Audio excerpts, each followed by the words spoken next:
అందరికీ నమస్కారం. ఈరోజు కథ పంతం ప్రేమ పార్ట్ 39. ఇక స్టోరీలోకి వెళ్తే నెక్స్ట్ డే మార్నింగ్ ముఖాన్ని నులివెచ్చగా ముద్దాడుతున్న కిరణాల వెచ్చదనానికి భారంగా కళ్ళు తెరిచింది భాను. చేతికి మెత్తగా తగలడంతో కళ్ళు నులుముకుంటూ చూసింది భాను. అక్కడ విక్రమ్ ఉండవలసిన ప్లేస్లో విక్రమ్ పర్సనాలిటీకి సరిపడేంత టెడ్డీ బేర్ ఉంది. విక్రమ్ తన పక్కన లేకపోవడం కాస్త చిరాగ్గా అనిపించింది భానుకి. ఫ్రెష్ అయ్యి కిందికి వచ్చిన భానుకి ఒక బౌల్ తీసుకువచ్చి ఇచ్చింది వల్లి. ఎందుకు అన్నట్టుగా చూసింది భాను.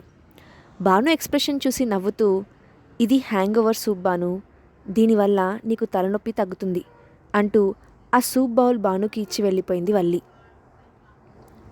భానుకి బ్రేక్ఫాస్ట్ చేయడానికి రమ్మని పిలిచింది డైనింగ్ టేబుల్ దగ్గర కూర్చొని ఉన్న ఇందిరాదేవి. ఇందిరాదేవి దగ్గరకు వెళ్ళింది భాను. కూర్చో అంటూ తన పక్కన ఉన్న చైర్ని తడుతూ అంది ఇందిరాదేవి. చిన్న స్మైల్ ఇచ్చి ఇందిరా దగ్గర పక్కన కూర్చుంది భాను. భాను రావడంతో వంటింట్లో నుండి బయటకు వచ్చింది వల్లి. వల్లిని వద్దన్నట్టుగా సైగ చేసింది ఇందిర. దానితో తిరిగి లోపలికి వెళ్ళిపోయింది వల్లి. ఇప్పుడు ఎలా ఉందిరా అని భాను తల నిమురుతూ అడిగింది ఇందిరాదేవి. ఐఎమ్ ఫైన్ అమ్మమ్మగారు అని కాస్త సమయేషంగా చెప్పింది భాను. తానే స్వయంగా భానుకి తినిపించడం మొదలుపెట్టింది ఇందిరాదేవి.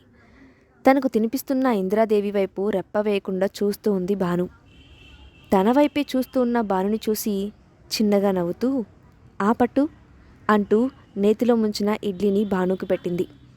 ఎంత ప్రయత్నించినా ఇందిరాదేవి తనపై చూపిస్తున్న ప్రేమకు మెల్ట్ అయిపోతూనే ఉంది భాను.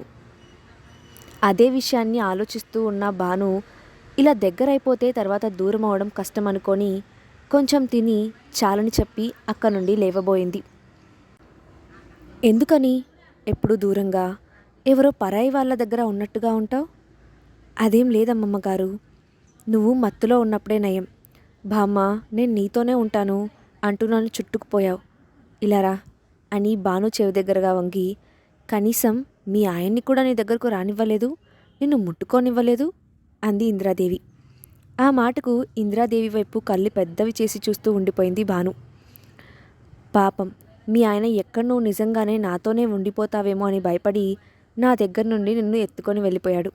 Jealousy fellow. నీ వరకు వస్తే కనీసం నా దగ్గర కూడా వాడి జలసిని దాచుకోలేడు అంటూ నవ్వేసింది ఇందిరాదేవి. ఆవిడ చెప్పిన విధానానికి పెట్టిన ఎక్స్ప్రెషన్స్ చూసిన భాను కూడా ఆవిడ నవ్వులో జత కలిపింది.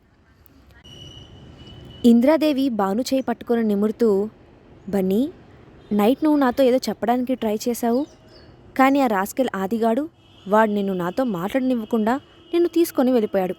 ఇప్పుడు చెప్పు, వాడు నిన్ను ఏ విషయంలోనైనా ఇబ్బంది పెట్టాడా? పెట్టుంటే చెప్పు, వాడి కాళ్ళు విరగ్గొడతాను అని అంది ఇందిరాదేవి. భాను ఇందిరాదేవిని చూసి నవ్వుతూ, అదేమీ లేదమ్మమ్మగారు, అది నేను మత్తులో ఉండి ఏదో మాట్లాడేసినట్టున్నాను అని వెంటనే తల కిందకు దించుకొని చెవులు పట్టుకొని ఇందిరాదేవి వైపు చూస్తూ నెమ్మదిగా, ఐఎమ్ సారీ అమ్మమ్మగారు అని చెప్పింది భాను. సారీ ఎందుకురా అని అడిగిన ఇందిరతో, అది రాత్రి నేను కావాలని చేయలేదు, బై మిస్టేక్ అలా జరిగిపోయింది. ఇకపై ఎప్పుడు అలా జరగకుండా జాగ్రత్తగా ఉంటాను అని చెప్పింది భాను. భాను అలా చెవులు పట్టుకొని సారీ చెప్తుంటే, చిన్నప్పుడు ఏదో ఒక తిక్క పని చేసి దొరికిపోయిన తర్వాత సైలెంట్గా విజయ్ను లేదా విక్రమ్నో ముందుకు తోసేసి పక్కన నిలబడేది భాను. అసలు విషయం బయటపడిన తర్వాత ఇలానే తలదించుకొని చెవులు పట్టుకొని నిలబడి, అది అమ్మమ్మ, నేను చేయలేదు, బిగ్ బ్రదర్ చెప్పాడు, అందుకే చేశాను, మళ్ళీ ఇలా చేయను, ఇదే లాస్ట్, సో సారీ, నేను గుడ్ గర్ల్గా ఉంటాగా అని చాలా అమాయకంగా ముఖం పెట్టి చెప్పేది. ఎవరైనా తిట్టడానికి కానీ లేదా కొట్టడానికి కానీ వస్తే దానికి ముందెరవడం మొదలుపెట్టేసేది. తను ఏడుపు మొదలుపెట్టిన వెంటనే విజయ్ లేదా విక్రమ్ వచ్చి భానుని తీసుకొని అక్కడి నుండి తీసుకొని వెళ్ళిపోయేవారు. అది గుర్తు వచ్చి చిన్నగా నవ్వుకున్న ఇందిరాదేవి తన ముఖంలో ఎక్స్ప్రెషన్స్ను గంభీరంగా మార్చేస్తూ, నేను నీ సారీని యాక్సెప్ట్ చేయాలి అంటే అని ఒక్క క్షణం పాజ్ ఇచ్చి, ఏం చెప్తుంది అని అన్నట్టుగా చూస్తున్న భాను బుగ్గలు పట్టుకొని లాగుతూ, నువ్వు నన్ను అమ్మమ్మగారు అని కాదు, అమ్మమ్మ అని పిలవాలి, రోజు నాతో టైం స్పెండ్ చేయాలి, నాతో షాపింగ్కి రావాలి అని అంది ఇందిరాదేవి. ఆ మాటలు విన్న భాను కళ్ళు పెద్దవి చేసి చూస్తూ, అమ్మమ్మగారు అని అంది. అదిగో మళ్ళీ అని అన్న ఇందిరా వైపు చూసి నవ్వేస్తూ, అమ్మమ్మ అని అంది భాను. భాను అమ్మమ్మ అని పిలవగానే ఎమోషనల్గా అనిపించి భానుని హక్ చేసుకొని నుదుటన ముద్దు పెట్టుకుంది ఇందిర. తన కళ్ళల్లోని చెమ్మను బయటకు రానివ్వకుండా ఆపేసిన భాను కూడా ఇందిరాను హక్ చేసుకుంటూ థ్యాంక్ యూ అమ్మమ్మ అని చెప్పింది. అప్పుడే జ్యూస్ గ్లాస్ పట్టుకొని అక్కడికి వచ్చింది వల్లి. ఆ గ్లాస్ చూడగానే ఒక వింత ఎక్స్ప్రెషన్ పెట్టిన భాను అమ్మమ్మ ఆఫీస్కి టైం అవుతుంది, నేను వెళ్ళి రెడీ అవుతా అని చెప్తూ అక్కడి నుండి వెళ్ళడానికి పైకి లేచింది. భాను చేయి పట్టుకొని ఆపేసిన ఇందిర ముందు జ్యూస్ తాగి అప్పుడు వెళ్ళు అంటూ చెప్పడంతో ఇష్టం లేకపోయినా వల్లి తీసుకువచ్చిన జ్యూస్ తాగేసి అక్కడి నుండి బెడ్రూమ్కి వెళ్ళిపోయింది భాను. వివి కార్పొరేషన్ బిల్డింగ్లో బిల్డింగ్ టెర్రస్పై ఉన్న చైర్లో వెనక్కి వాలి కూర్చొని ఆర్కే కోసం ఎదురు చూస్తూ ఉన్నాడు విక్రమ్. పక్కనే ఫోన్ రింగ్ అవడంతో మొబైల్ తీసి చూడగా నానమ్మ అని కనపడగానే కాల్ ఆన్సర్ చేసిన వెంటనే నానమ్మ బన్నీ లేచిందా అని అడిగాడు విక్రమ్. ఇంత కంగారుగా ఉన్నవాడివి బన్నీ లేచేదాకా కూడా ఉండకుండా పొద్దున్నే ఎక్కడికి వెళ్ళావు అని అడిగింది ఇందిర. ఒక అర్జెంట్ పని ఉంది నాన్నమ్మ, అందుకే ఆఫీస్కి వచ్చాను అని ఇందిరాతో చెప్పిన విక్రమ్ మరి బన్నీ ఏమైనా తిన్నదా లేదా అని అడిగాడు. భాను కోసం విక్రమ్ పడుతున్న ఆతృతని చూసి నవ్వుకున్న ఇందిర హా లేచింది, తిన్నది, కానీ నిద్ర లేచేసరికి నువ్వు కనపడలేదని అనుకుంటా, కాస్త డల్గా ఉంది అని చెప్పింది ఇందిరాదేవి. ఆ మాటకు విక్రమ్ నవ్వడంతో నా మనవరాలిని నీ మాయలో పడేసి ఇలా ఏడిపిస్తున్నావన్నమాట అని అంది ఇందిరాదేవి. నానమ్మ అని అంటున్న విక్రమ్ మాటలకు అడ్డుపడుతూ నిన్ను ఒక్క మాట కూడా అననివ్వకుండా నీ పెళ్ళాం నన్ను వెనకేసుకొస్తుంది, నీకేమో నీ పెళ్ళాం గురించి అడగగానే వెంటనే సిగ్గు ముంచుకొస్తుంది, సరిపోయారు ఇద్దరికిద్దరు అంటూ విక్రమ్ను టీస్ చేసింది ఇందిరాదేవి. భానుని జాగ్రత్తగా చూసుకో అని చెప్పి కాల్ కట్ చేశాడు విక్రమ్. చైర్లో వెనక్కి వాలి కూర్చున్న విక్రమ్ ఆలోచనలో పడ్డాడు. ఏం జరిగిందంటే అర్ధరాత్రి సమయంలో వచ్చిన మెసేజ్ టోన్ సౌండ్కి మెలకువ రావడంతో మొబైల్ తీసి చూశాడు విక్రమ్. తను ఎక్స్పెక్ట్ చేసినట్లుగానే ఆ మెసేజ్ వచ్చింది ఆర్కే నుండి అవ్వడంతో ఆఫీస్ టైం కన్నా ముందుగానే తనని కలవమని ఆర్కేకి మెసేజ్ పెట్టాడు విక్రమ్. తన పక్కనే అమాయకంగా పసిపాపలా నిద్రపోతున్న భానుని చూసిన విక్రమ్కు ఎవరో భానుని టార్గెట్ చేసి కావాలని ఇబ్బంది పెట్టాలని చూస్తున్నారన్న ఊహే కష్టంగా అనిపించింది. ఆ తెలియని శత్రువు ఎవరో తెలుసుకోవడానికి ప్రయత్నం చేస్తున్నా ఇప్పటి వరకు ఏ విధమైన క్లూ దొరకలేదు.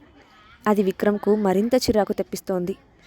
నిద్రపోతున్న భానుని ఏమాత్రం డిస్టర్బ్ చేయకుండా తన గుండెల మీదకు లాక్కొని హక్ చేసుకున్నాడు విక్రమ్.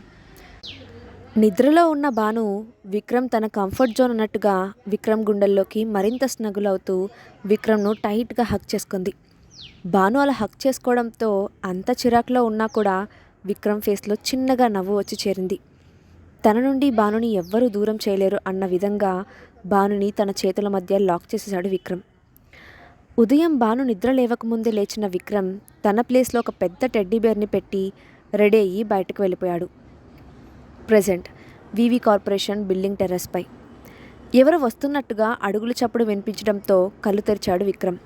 విక్రమ్ దగ్గరకు వచ్చిన ఆర్కే తను తీసుకువచ్చిన పెన్ డ్రైవ్ను విక్రమ్కి ఎదురుగా ఉన్న ల్యాప్టాప్కు కనెక్ట్ చేశాడు. ఆ పెన్ డ్రైవ్ ఫోల్డర్లో ఉన్న ఒక వీడియోని ఓపెన్ చేసి ప్లే చేశాడు ఆర్కే. ఆ వీడియో డైన్ హియర్ రెస్టారెంట్లోనిది. అందులో భాను ఆ రెస్టారెంట్కి వెళ్ళినప్పటి నుండి రికార్డ్ అయిన ఫుటేజ్ అది.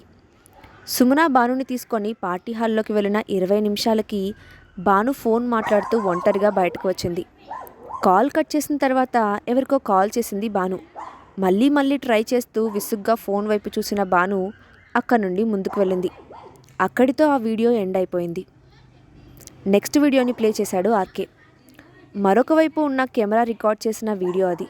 అందులో భాను ఎవరి వైపో చాలా తీక్షణంగా చూస్తూ ఫోన్ మాట్లాడుతూ ఉంది. ఫోన్ మాట్లాడిన తర్వాత కూడా అక్కడే నిలబడి చూస్తూ ఉంది భాను.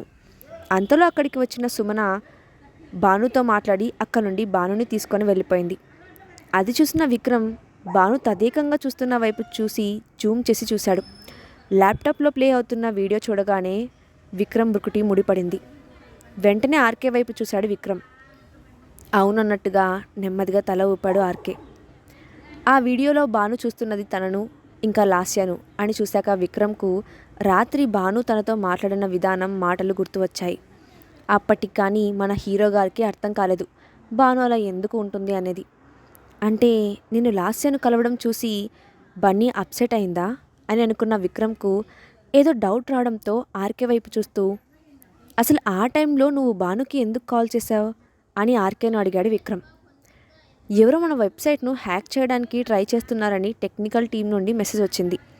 దానితో నేను నీకు కాల్ చేశాను. బట్ ఎన్నిసార్లు ట్రై చేసినా నీకు కాల్ కలవకపోవడంతో నువ్వు భానుతోనే ఉంటావని భానుకి కాల్ చేశాను. కానీ భానుకి విషయం తెలిస్తే కంగారు పడుతుందని చెప్పలేదు అని అన్నాడు ఆర్కే. మరి ఏం జరిగింది అని విక్రమ్ అడగ్గా, హీస్ ఫెయిల్ 2 అటెంప్ట్స్. తర్వాత తను సైలెంట్ అయిపోయాడు. మన సైట్ని హ్యాక్ చేయడం అంత ఈజీ కాదు కదా అని కాస్త ప్రౌడ్గా అన్నాడు ఆర్కే. ఆర్కే చెప్పింది విన్న విక్రమ్ ఒక్క నిమిషం ఆలోచించి సైడ్ ఐతో ఆర్కే వైపు చూస్తూ, వాళ్ళ అసలు ఉద్దేశం మన సైట్ని హ్యాక్ చేయడం కాదు అని అన్నాడు విక్రమ్. విక్రమ్ చెప్పింది విని సర్ప్రైజింగ్గా విక్రమ్ వైపు చూస్తూ, మరి అని అనుమానంగా అన్నాడు ఆర్కే. భాను నన్ను లాస్యను కలిసి చూడడం, దాని ద్వారా భాను మనసులో నాపై అనుమానం కలిగించడం వాళ్ళ మెయిన్ మోటివ్ అని చెప్పాడు విక్రమ్. విక్రమ్ చెప్పింది విన్న ఆర్కే ఆలోచనలో పడ్డాడు. అంతలో ఫోన్ రింగ్ అవడంతో కాల్ లిఫ్ట్ చేసిన విక్రమ్ అటువైపు నుండి చెప్పింది విని సైలెంట్గా ఫోన్ పక్కన పెట్టేశాడు విక్రమ్. స్నాప్ అవుట్ అయిన ఆర్కే తేరుకొని విక్రమ్ వైపు చూస్తూ తన పాకెట్ల నుండి ఒక చిన్న డివైస్ను తీసి విక్రమ్ ముందు పెట్టాడు.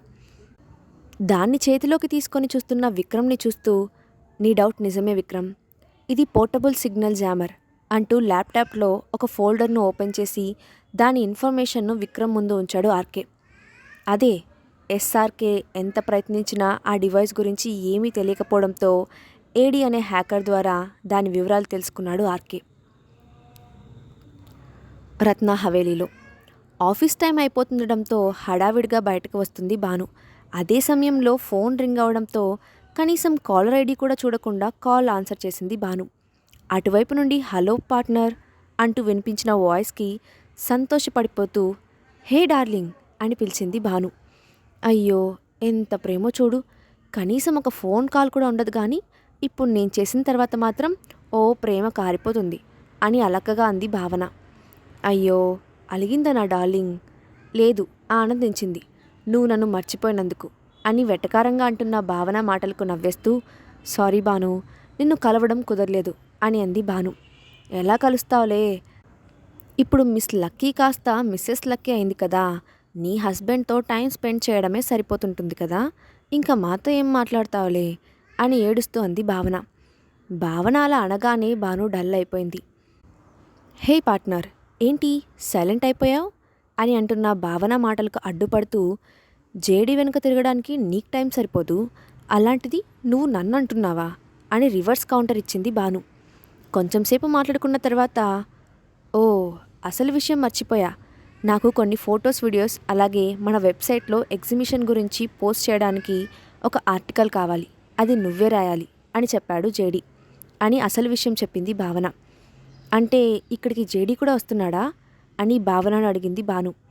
హా వస్తున్నారు, ఆ ఎగ్జిబిషన్ను ఆర్గనైజ్ చేస్తున్న మిస్టర్ అద్వై జేడీని కూడా ఇన్వైట్ చేశారు అని చెప్పింది భావన. అప్పటికే ఆఫీస్కి టైం అవుతుండడంతో ఓకే నేను నీకు వాటిని పంపిస్తాను అని చెప్పి కాల్ కట్ చేసిన భాను టేబుల్ మీద ఉన్న ల్యాప్టాప్ తీసుకొని ఆఫీస్కి బయలుదేరింది. తర్వాత ఏం జరిగిందో నెక్స్ట్ పార్ట్లో చూద్దాం. ఈ స్టోరీ అప్డేట్ ఎలా ఉందో కింద కామెంట్ బాక్స్లో మీ ఒపీనియన్ని షేర్ చేయండి. Thanks for watching.